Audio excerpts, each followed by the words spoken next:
Assalamualaikum warahmatullahi wabarakatuh. Bismillahirrahmanirrahim. Alhamdulillahirabbil alamin. Wa bihi nasta'in ala umuri dunya waddin. Wassalatu wassalamu ala asyrafil mursalin wa ala alihi wa sahbihi ajma'in. Rabbi shrah li sadri wa yassir li amri wahlul 'uqdatam min lisani yafqahu qawli. Subhanaka la ilma lana illa ma 'allamtana innaka antal alimul hakim. Allahumma anfa'na ma 'allamtana, rabbi 'allimna alladhi yanfa'una, rabbi faqihna wa faqih ahlana wa ahbabana wa jami'al muslimin muslimat bi rahmatika arhamar rahimin. Alhamdulillah, terima kasih kepada panitia Masjid Jami' Pasapanti yang sudah membuka kesempatan untuk kita bertemu di pagi ini. Pertemuan yang biasanya tidak direncanakan ya, tapi Allah sudah merencanakan ya, rencana Allah sebenarnya ya. Bapak-bapak dan ibu-ibu yang disayangi, sudah mungkin dah berapa bulan tidak ketemu di sini ya, mungkin dah 3 bulan atau berapa. Kebetulan hari ini saya mau ke Bukit Tinggi.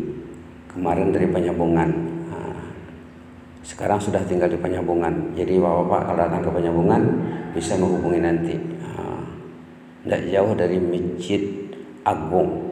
Di sana ada Masjid Agung namanya. Kalau masuk kota Penyambungan pas lewat jembatan Batang Gadis itu ada masjid besar sebelah kanan, Masjid Nur ala Nur namanya. Itu Masjid Agung. Kediaman saya, tempat saya tidak jauh dari situ. Alhamdulillah, kita bersyukur kepada Allah, kita masih diberinya kesehatan. Kita kena ingat selalu tuh, agar kesehatan tadi terjaga dengan baik. Kalau kita selalu ingat kita sehat, alhamdulillah ya Allah, Engkau kasih aku sehat ya Allah, masih mampu berjalan ke rumahmu, masih mampu mendengar azan, menyahut azan. Itu nikmat yang paling besar. Lebih besar daripada nikmat sawah yang luas, kebun sawit yang luas, duit yang banyak, emas dan perak. Itu yang akan dibawa menghadap Allah nanti. Langkah kita ke masjid inilah yang akan dibawa nanti. Kalau ibu dengan bapak berniat di malam hari, malam Jumat, ya Allah besok saya mau ke rumahmu ya Allah. Tidurnya itu ibadat. Tidurnya ibadat. Nilainya tinggi. Bapak pergi ke sawah ke ladang, hatinya di masjid. Sholat subuh saya mesti datang. Kalau mampu datang sembahyang maghrib isya lagi bagus ya. Orang yang hatinya selalu di rumah Allah, nafasnya itu semuanya ibadat, gerak langkahnya ibadat, kerja di sawah, kerja di ladang itu ibadat semuanya. Tapi kalau hati jauh dari rumah Allah, panggilan Allah didengar oleh telinganya, tapi hatinya tidak peduli, itu insan yang bermasalah. Kita tidak mau masalah ya, kita tidak mau masalah dengan Allah. Kita akan ditanya nanti di sana. Kita akan ditanya, Pak, dengar tidak azan? Ibu dengar tidak? Dengar. Kenapa ibu tidak ada? Kalau yang tak ada lah ya, kalau yang ada tidak masalah. Kalau orang yang selalu ada di rumah Allah, terpaut hatinya di rumah Allah, dijamin selamat. Dalam hadis sahih, tergolong dalam 7 yang selamat nanti di sana. Tergolong dalam 7 yang selamat. Satu diantaranya rajulun qalbuhu mu'allaqun fil masajid, orang yang hatinya terpaut di rumah Allah. Bagus sekali kalau kita berdoa, cantik ya. Ya Allah, cabutlah ruhku, matikanlah aku, di hari aku meninggal, aku masih datang ke rumahmu ya Allah. Begitu doanya. Artinya bapak itu ibu itu tidak sakit ya. Hari dia meninggal dia masih melangkah ke rumah Allah. Jangan tidak mau berdoa seperti itu ya. Kalau ibu tidak minta, bapak tidak minta, oh tekanan kamu saja. Kalau lupa kamu saja, seminggu tidak ke masjid tidak ada. Itu masalah tuh. Sebulan tidak ada sembahyang subuh, lama aja tidurnya, lama aja makannya. Itu insan bermasalah. Insan bermasalah. Orang dulu, kita selalu lihat cerita orang dulu ya. Kalau kita mau sukses, kita mesti banyak baca cerita, dengar cerita. Orang dulu ada yang pergi ke rumah temannya di pagi hari sesudah subuh, sampai di rumah orang itu. Orang dulu pagi pun ziarah. Orang dulu sesudah subuh pun mereka ziarah ke rumah kawannya. Kebetulan kawannya ini kawan akrab ya. Pergilah bapak itu ke rumah sahabatnya. Sampai di rumah sahabat itu, bapak itu menangis. Nangis. Ditanya oleh yang datang ziarah, "Pak, kok menangis, Pak? Adakah bapak mendengar berita keluarga ada orang yang terdekat meninggal dunia?" "Indah," katanya. "Semuanya sehat walafiat." "Adakah bapak sakit?" "Adakah bapak sakit?" "Saya sehat." "Loh, kenapa menangis, Pak?" "Tadi malam saya tidak tahajud. Saya kena marah sama Allah." Tidak tahajud orang dulu menangis orang dulu. "Tadi malam saya tidak sholat tahajud. Saya tak baca Quran. Biasanya saya baca 2 juz satu malam. Tadi malam saya terdinding, terhijab dari rahmat Allah. Itulah maka saya menangis. Kenapa saya terhijab, terdinding? Mungkin banyak kasus saya dengan Allah, banyak masalah saya dengan Allah." Orang yang tidak ke masjid itu banyak masalah dengan Allah tuh. Orang yang tidak ke masjid banyak masalah dengan Allah.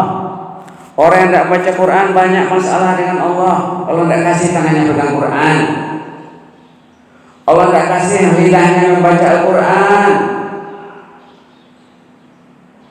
Orang yang tidak mau berzikir, tidak mau berselawat, yang bermasalah. Karena orang yang berzikir itu kekasih Allah.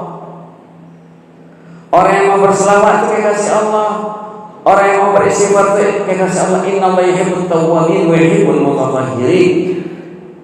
Mau bapak beristighfar, astagfirullahaladzim, astagfirullahaladzim. Itu insan pilihan Allah. Insan yang jauh dari Allah susah nak itu istighfar. Istighfar itu apa artinya? Awak takut karena banyak kasus dengan Allah, banyak dosa dengan Allah. Lalu awak tak ampun, ya Allah banyak dosa ya Allah, astagfirullahaladzim. Kalau tidak mau beristighfar, subhanallah, orang itu tidak sadar diri, dosa banyak, tidak mau beristighfar. Kasusnya berat.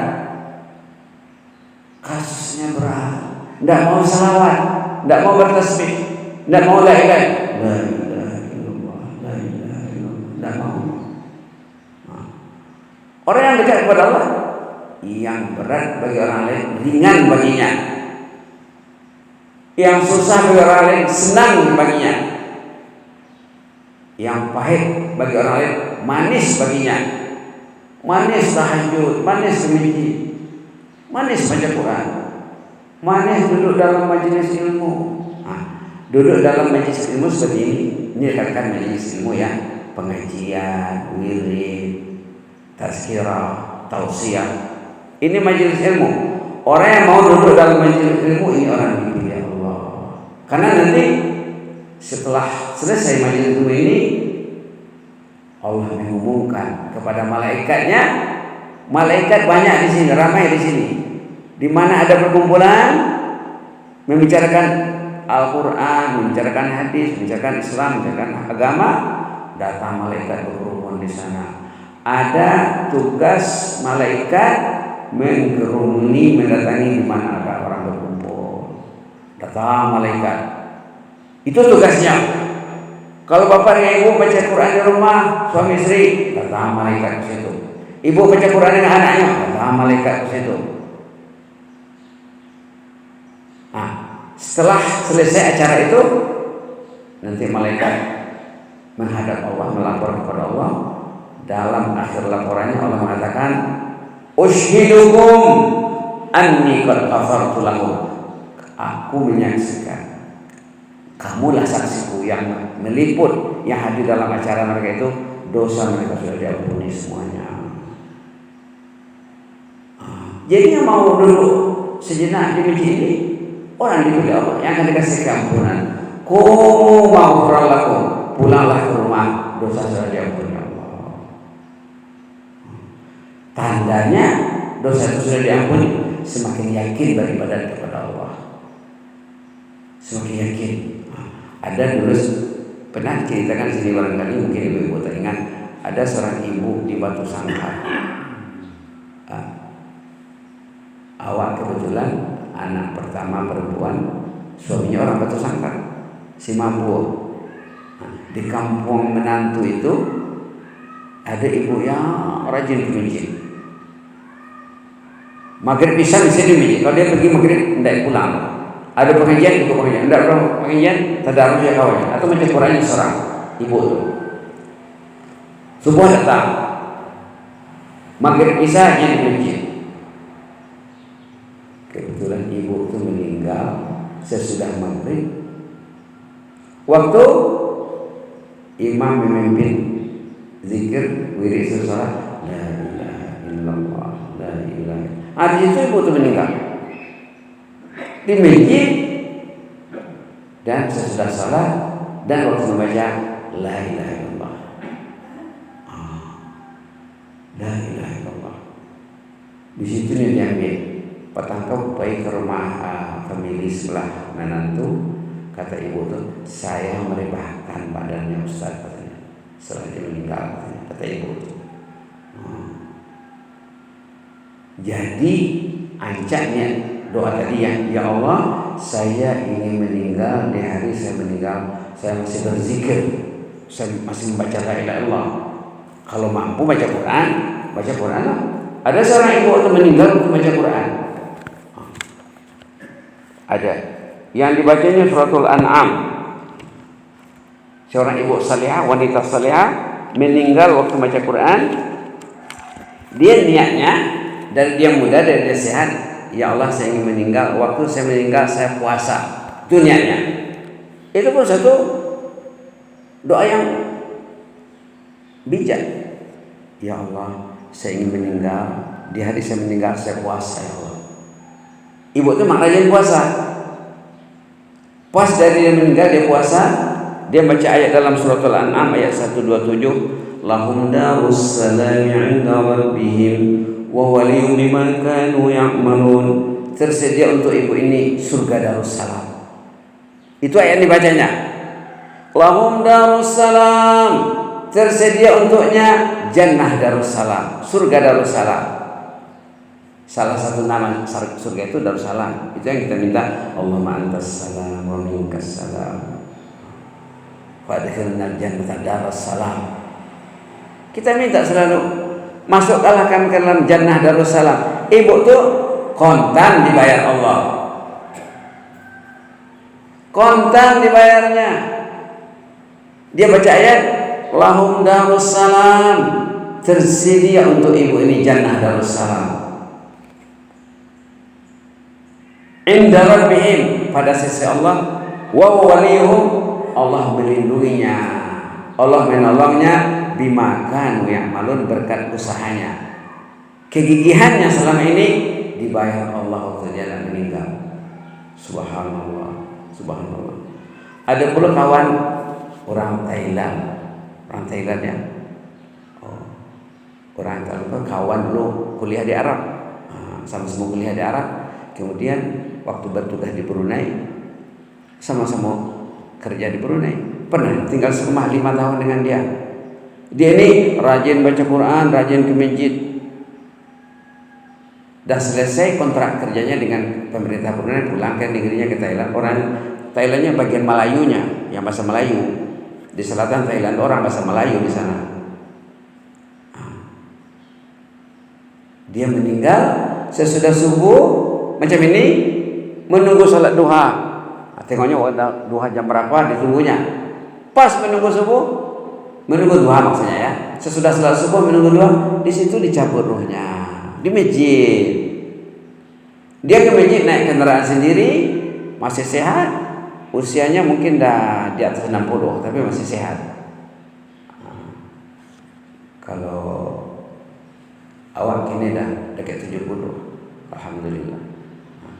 Meninggal bapak itu di masjid menunggu duha. Subhanallah.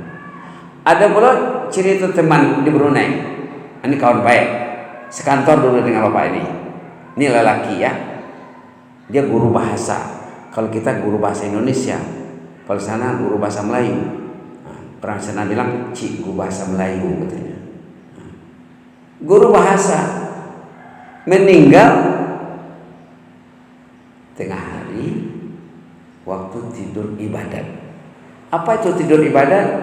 Kalau bapak menjelang zuhur tidur berbaring sebentar dengan niat nanti saya tidur 10 menit, saya tidur 15 menit, paling lama setengah jam.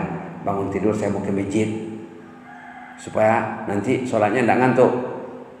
Kadang kalau capek dia sholat tidak ada jaringan, tidak ada line, offline. Jadi kalau tidur dulu jaringan nanti mantap insya Allah. Jadi bapak tuh bagolek lah nyok tidur. Di situ diambil. Istrinya bilang sama anak, rumahnya 2 tingkat. Tengok ayahmu dulu, tengok babah dulu. Orang sana bilang babah, papa ada juga. Tengok, dah tidak ada. Meninggal dalam tidur ibadat. Senang perginya. Ibu tadi meninggal dalam masjid, baca la ilaha illallah, la ilaha illallah, la ilaha. Yang sahabat yang di Thailand meninggal di masjid. Subhanallah. Jadi cantik doanya. Minimal doa kita kepada Allah, ya Allah, cabutlah ruhku. Ruh kita pasti dicabut. Itu dah harga mati itu. Tidak bisa diogolin, tidak bisa ditawar lagi. Besok lusa tidak tahu. Mati pasti. Hidup besok pasti. Tak pasti. Kita akan hidup ke seminggu lagi. Tidak pasti. Tidak tahu kita. Mesti pasti. Hidup tidak pasti. Cantik sekali kalau doa kita ya Allah, saya mau meninggal. Di hari saya meninggal, saya masih melangkah ke rumahmu ya Allah. Artinya sehat. Artinya dia tidak tidur di rumah sakit. Dia tidak tidur di rumah sakit. Ada orang yang sekian bulan baru pulang ke rumah sakit, sekian bulan tidak selesai di Lubuk ke Bukit, tidak selesai di Bukit ke Padang. Ada yang keluar negeri. Ada yang keluar negeri. Ada yang berobat keluar negeri, mayatnya pulang. Ada. Subhanallah. Berobat keluar negeri, ada yang pulang mayatnya, ada yang tidak mau pulang mayatnya. Katanya, kata keluarga, di luar negeri saja lah kuburnya. Ada juga. Yang jelasnya mencintai masjid ini satu solusi untuk mati dalam husnul khatimah. Apa arti husnul khatimah? Elok matinya. Mati dalam keadaan hatinya terpaut di rumah Allah. Rajulun qalbuhu mu'allaqun fil masajid. Ada doanya tuh, Bu. Doa agar kita mencintai rumah Allah sampai ke ujung usia. Allahumma ja'alna minal muhibbina lil baitika hatal mamat banina wa hafadah. Ya Allah, jadikan kami ini semuanya pencinta rumahmu sampai ujung usia, sampai hembusan nafas terakhir, hingga ke anak cucu juga. Kalau ibu itu meninggal, bapak itu meninggal ke anak cucu yang cinta masjid. Bapak itu meninggal, ibu itu meninggal, pahalanya hidup berterusan.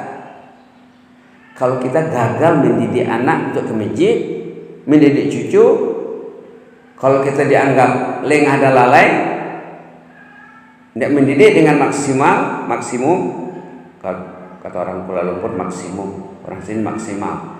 Pendidikannya tidak maksimal, lalu tidak ada anak yang mau ke masjid. Kalau ibu itu dianggap lengah mendidik anaknya, bapak itu dianggap lengah, bapak itu mati, ibu itu mati, dosanya hidup. berpanjangan, anak yang gagal menjadi anak masjid, oh bahaya. Dan bilang tadi ya, orang jauh hati masjid itu banyak kasus dengan Allah, banyak kasus dengan Allah. Apalagi zaman sekarang, dia kayaknya apa dari kita, tidak akan ke masjid lagi, tidak akan pegang Quran lagi. Kenapa dikasih HP? Begitulah ya. Jadi doa tadi cantik ya. Allahumma ja'alna minal muhibbina li baitika hatal mamat banina wa hafadah. Ya Allah, jadikanlah kami ini pencinta rumahmu sampai ke hembusan nafas terakhir, hingga ke anak cucu juga. Barangkali itu saja dulu Bu ya. Mudah-mudahan kita ketemu lagi dalam keadaan hati kita terpaut ke rumah Allah. Orang yang hatinya terpaut ke rumah Allah dijamin selamat dalam 7 golongan hamba yang dipilih Allah nanti di sana. Mudah-mudahan kita tergolong di dalamnya. Jazakumullahu khairan. Inni uhibbukum fillah. Assalamualaikum warahmatullahi wabarakatuh.